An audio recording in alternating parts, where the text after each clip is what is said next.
Selamat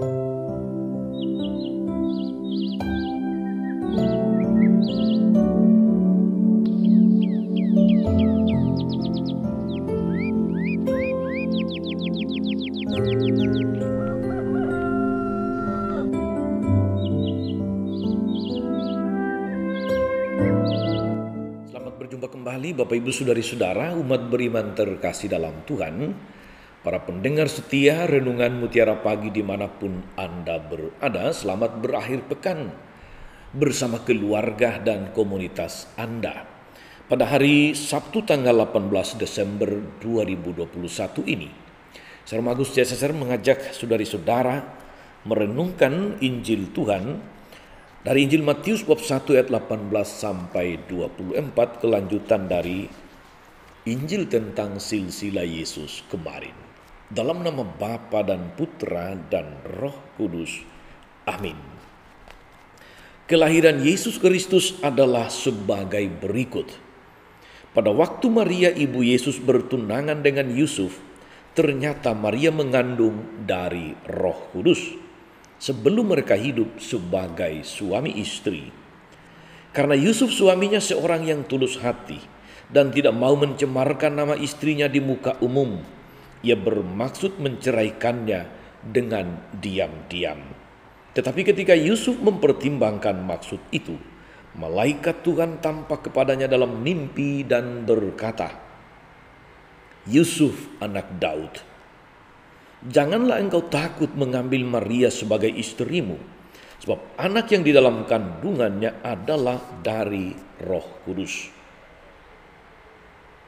Maria akan melahirkan anak laki-laki dan engkau akan menamai dia Yesus, karena dialah yang akan menyelamatkan umatnya dari dosa mereka." Hal itu terjadi supaya genaplah firman Tuhan yang disampaikan oleh Nabi. Sesungguhnya anak darah itu akan mengandung dan akan melahirkan seorang anak laki-laki, dan mereka akan menamai dia Immanuel, yang berarti Allah menyertai kita. Sesudah bangun dari tidurnya, Yusuf berbuat seperti yang diperintahkan malaikat Tuhan itu kepadanya. Ia mengambil Maria sebagai istrinya. Demikianlah sabda Tuhan. Bapak Ibu Saudari-saudara umat beriman terkasih dalam Tuhan, para pendengar setia Renungan Mutiara Pagi di mana saja Anda berada, selamat berakhir pekan bersama keluarga sekali lagi. Dan baiklah akhir pekan ini kita pakai juga untuk belajar dari satu figur kunci di sekitar kelahiran Yesus, yaitu Santo Yusuf yang kita dengarkan dalam perikop Injil hari ini.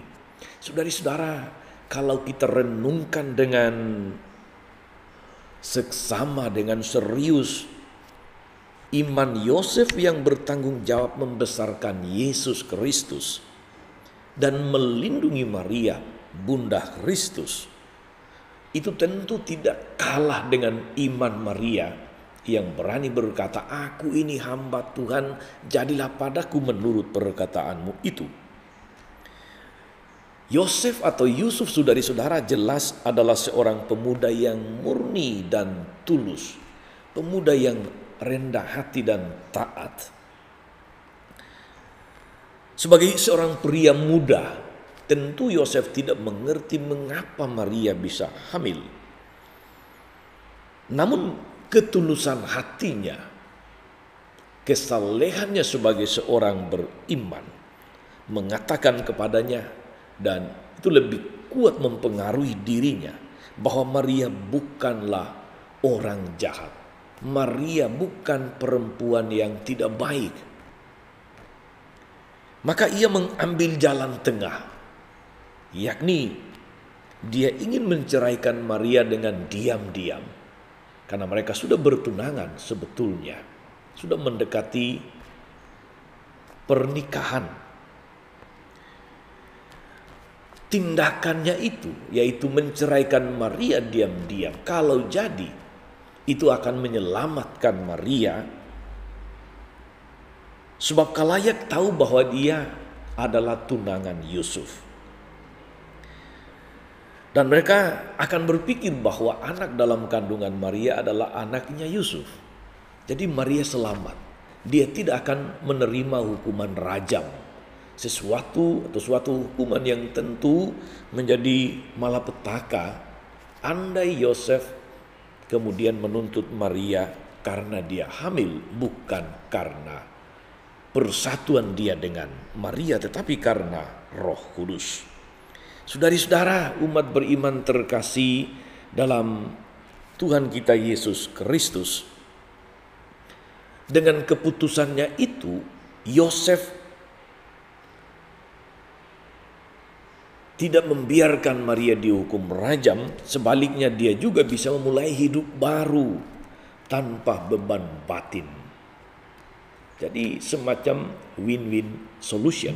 Akan tetapi rencana itu berubah ketika malaikat Tuhan menampakkan diri kepada Yosef dalam mimpi dan meminta dia untuk jangan takut mengambil Maria sebagai istrimu.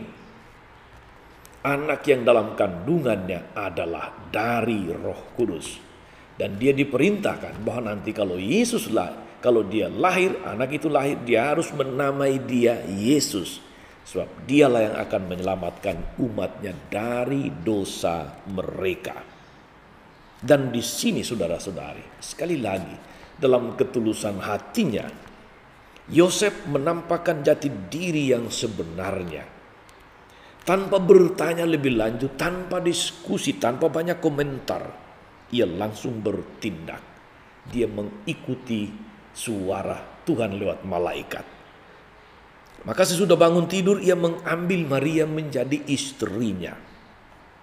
Sekali ia memutuskan atas dasar iman, ia konsekuen seumur hidup. Membesarkan Yesus dalam asuhan dia dan Maria. Mengajari dia sebagai seorang bapa yang baik. Dan terus menemani Bunda Maria sepanjang Yesus ada bersama dengan mereka. Injil merekam saudari-saudara bagaimana ia bertanggung jawab atas diri Yesus. Dia sungguh bertanggung jawab sebagai ayah, sebagai seorang bapa. Ketika diperintahkan untuk mengungsi membawa Yesus dan Maria ke Mesir, dia melaksanakannya dengan setia dan taat. Ia juga mencari Yesus yang hilang di Yerusalem ketika usianya 12 tahun bersama dengan Maria. Tanpa banyak mengeluh, tanpa marah kepada Tuhan, tanpa marah juga kepada Yesus. Karya saudara-saudari yang dijalankan dengan iman tidaklah membebani. Sekali lagi, sebuah karya, sebuah peran yang dijalani dengan penuh iman tidak akan membebani, tidak menjadi beban, tetapi justru menjadi berkat. Iman menjadi dasar pertimbangan Yusuf. Iman itulah yang kemudian membawa dia pada ketaatan kepada perintah Tuhan. Maka kita boleh yakin saudari-saudara bahwa seperti Maria, Yusuf pun memainkan peranan kunci dalam sejarah keselamatan. Dan peranan itu tidak bisa disangkal. Peranan itu tidak bisa dianggap enteng. Peranan itu tidak bisa dianggap kecil.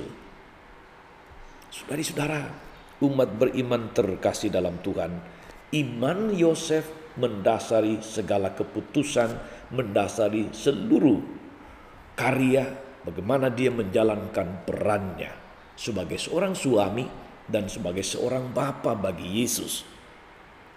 Bahkan sejak akhir tahun 2020 sampai tanggal 8 Desember kemarin, Gereja Katolik sedunia yang dipimpin oleh Paus Fransiskus mendedikasikan 1 tahun ini sebagai tahun Santo Yosef untuk mengenang untuk belajar pada Santo Yosef sebagai bapa orang beriman juga. Ada 7 keutamaan Yosef yang ditampilkan di dalam ensiklik Patris Corde. Seperti hati seorang bapa. Begitu judul dari ensiklik itu. Paus menyoroti peran Yosef sebagai bapa. Menyoroti peran Yosef yang tidak kecil. Sebagaimana sudah pernah saya bahas di dalam channel YouTube ini. Saudara-saudara, umat beriman terkasih dalam Tuhan, kita boleh bertanya, apakah pola pemikiran bahwa iman mendasari segala keputusan, mendasari seluruh peran-peran kita dalam hidup ini, bisa menjadi milik kita juga? Tentu saja bisa, saudari-saudara. Ketulusan Santo Yosef, ketaatan Santo Yosef, kerendah hatiannya untuk melaksanakan kehendak Allah, sungguh menjadi teladan luar biasa untuk kita. Masing-masing kita dalam segala tugas dan peran, dalam segala status kita apapun itu, bisa berkaca, bercermin pada pribadi Santo Yosef yang tulus hati, pribadi yang saleh, pribadi yang setia dan taat, pribadi yang sungguh memainkan perannya sebagaimana Tuhan kehendaki, bukan sebagaimana dia mau.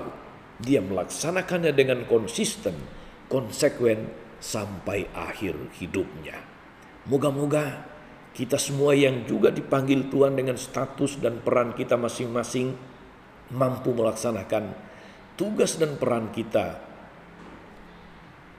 sampai akhir dengan setia, dengan konsekuen, dengan komitmen yang tulus. Percayalah, ketika kita menjalankan segala sesuatu penuh iman, peran-peran kita, tugas-tugas pelayanan kita, karya-karya kita, orang-orang yang dipercayakan kepada kita, dia tidak akan menjadi beban, tetapi justru akan menjadi berkat bagi kita dan bagi banyak orang. Selamat beraktivitas, saudari-saudara. Tuhan Yesus memberkati. Santo Yosef mendoakan bersama dengan Bunda Maria. Amin. Tuhan Yesus Kristus, kami bersyukur karena kami boleh memiliki Santo Yosef, Bapa pengasuhmu, tapi juga Bapa bagi semua umat beriman. Semoga kami boleh belajar akan ketulusan hatinya, kesalehannya yang tidak memikirkan dirinya sendiri, yang tidak mencari selamat sendiri, tapi sungguh bertanggung jawab akan tugas yang dikehendaki Allah dalam hidup, dalam dirinya. Semoga kami berani oleh karena iman menjalankan seluruh tugas, peran, tanggung jawab kami sesuai dengan kehendak Tuhan. Semoga kami menjalaninya tidak sebagai sebuah beban, tetapi menjadi berkat bagi kami dan bagi banyak orang. Engkau yang hidup dan berkuasa sepanjang segala masa. Amin. Saudari-saudara sekalian, berkat Allah turun atas saudari-saudara, atas mereka yang kita doakan, atau kita janjikan doa mereka yang sakit dan menderita. Segala rencana, karya, dan pelayanan kita sepanjang hari ini, Bapa dan Putra dan Roh Kudus. Amin. Jangan lupa like, subscribe, nyalakan lonceng notifikasinya. Salam 52, Tuhan memberkati.